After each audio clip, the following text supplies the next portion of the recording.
There's something happening that's going down in Texas right now that you may not have heard of. Following 3 migrant drownings, the U.S. Supreme Court has recently voted 5-4 to allow U.S. Border Patrol agents to remove razor wire deployed by the Texas Governor Greg Abbott. According to a spokesperson for the Department of Homeland Security, enforcement of immigration law is a federal responsibility, and the state of Texas has only made it harder for the frontline personnel to do their jobs and possibly save those drowned migrants. According to a spokesperson for Greg Abbott, the absence of razor wire allows migrants to make unsafe and illegal crossings. So let's talk about it. Like I said, the Supreme Court has voted 5-4 to allow the U.S. border to rip off all the razor wire that Governor Abbott has installed. The 3 people that drowned from Mexico City were a migrant who was 33-year-old and her 2 children who were 8 and 10 years old. So all those ongoing legal proceedings are still happening. Right now, the U.S. Border Patrol can basically go in there, cut out the wire if they want to. So I'd love to hear your opinion about what you think they should do, but I wanted to get in a few things. Number one, I just watched this video that I saw on Twitter this last weekend, and it was a guy who snuck in to where these convoys started. So he snuck in and he recorded his entire convoy. He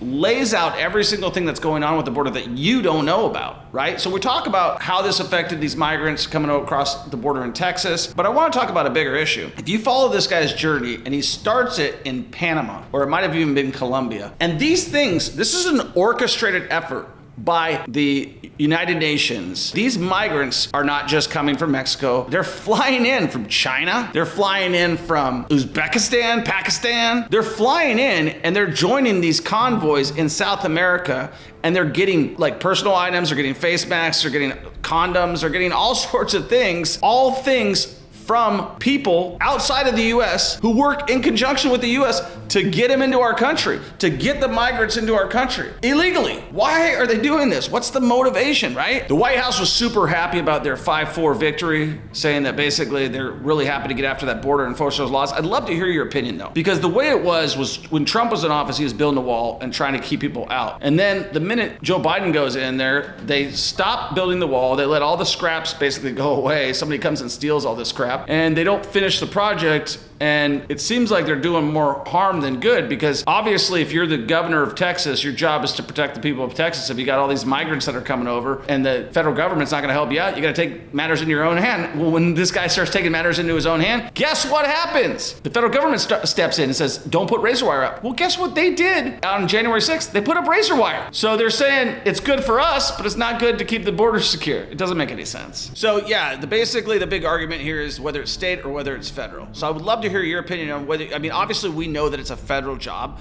but if the feds aren't doing it, should the state do it? Should the state be allowed to do it? Last year, Texas Border Patrol agents actually sued the federal government that was allowing them to basically stop cutting those razor wires. And they were basically claiming that they've destroyed state property and they've undermined Texas's security. The Biden administration has urged people to press immigration reform because it's been something that's been on his agenda since day one he took office. So he's deciding to deal with it right now. So basically there's a big argument between Joe Biden and Greg Abbott as to who should be doing what. And basically what's going on with Biden is they're trying to make that border open. They're not trying to secure it. They're using that as talking points. But if they were truly trying to secure it, it would have been secured. We have a border patrol that wants to see it secured. We have a state that wants to see it secured, but we got a federal government that doesn't give a crap about having it secured. It's a big sham what is going on at the border. It's just talking points that one politician can say, hey, stop this illegal immigration. Another politician can say, no, we're trying to help people. Listen, we're a nation of immigrants. We're founded by immigrants, but come on, this is just a little bit ridiculous right now. We lock our doors at night. We kind of want to know who's coming to our house. We have cameras, but our border's wide open. How does this affect national security? They've already pointed out several people that have been on like the FBI's most dangerous person list that have come across the border. And it's easy to do because nobody's checking on them. And can we expect this to happen in other border states like Arizona or New Mexico? Why does Joe Biden and his administration and the Supreme Court want to remove razor wire that Greg Abbott has put to secure his border? If they're using razor wire in prisons, if they're using razor wire to keep people out of the White House, they're using razor wire for all these other things, why would that not be a good deterrent for people who are illegally crossing the border? They argue that it helps border agents address emergency issues. Is there an ulterior motive? Or do they really care about that? And does this set a precedent of giving too much power to the federal government versus allow a state governor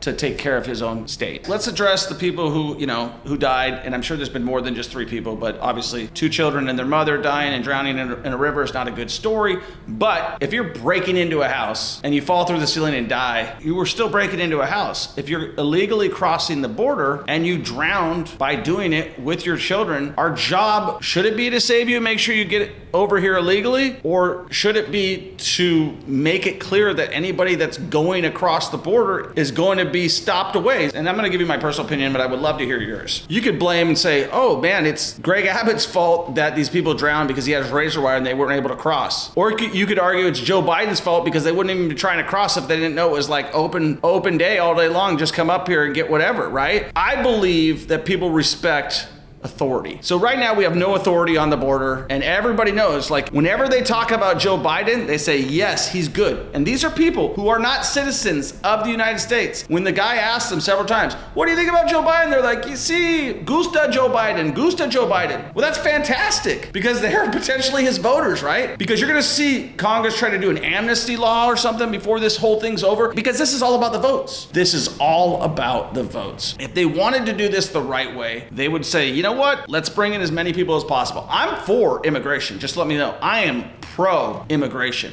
But we got to know who's coming in. But if they are not the right person, we want to know what they look like. When I leave and I come back and forth through our country, I got to go through customs. I get scanned. They know who I am. They look at my passport. Do you think any of that is going on? Why is that what I got to go through as an American citizen? If I want to illegally immigrate, they don't got to know anything about me? Yeah. So I'd love to hear your opinion. I know this is a controversial topic. Tell me what you think. Should we just open the borders altogether? Should there be a system for the way we do it? Should Texas be able to protect its border? What do you think about what Joe Biden's doing? Does he really even care about the border? I mean, this guy's been in politics for 47 years. What the hell's he done for the border? So who are you pulling with? Greg Abbott? You pulling for Joe Biden? Are you pulling for the immigrants? What do you think should happen? I'd love to hear your opinion. So we'll talk to you in the next one. We hope you enjoyed this video, and make sure that you pay attention to what's going on into your country, because the laws that are being passed by the people that you elect affect you. And you should make sure that whoever you're voting in actually follows what they say. And pay attention to what things are called. Because if they're saying, hey, we're gonna do an Immigration Reform Act, and it's gonna be great, just look at what the Inflation Reduction Act was. It was just a big corporate grab. Whether you're saying, hey, these guys are bad or these guys are good, they're all kind of bad, right? Check out the next one. Peace.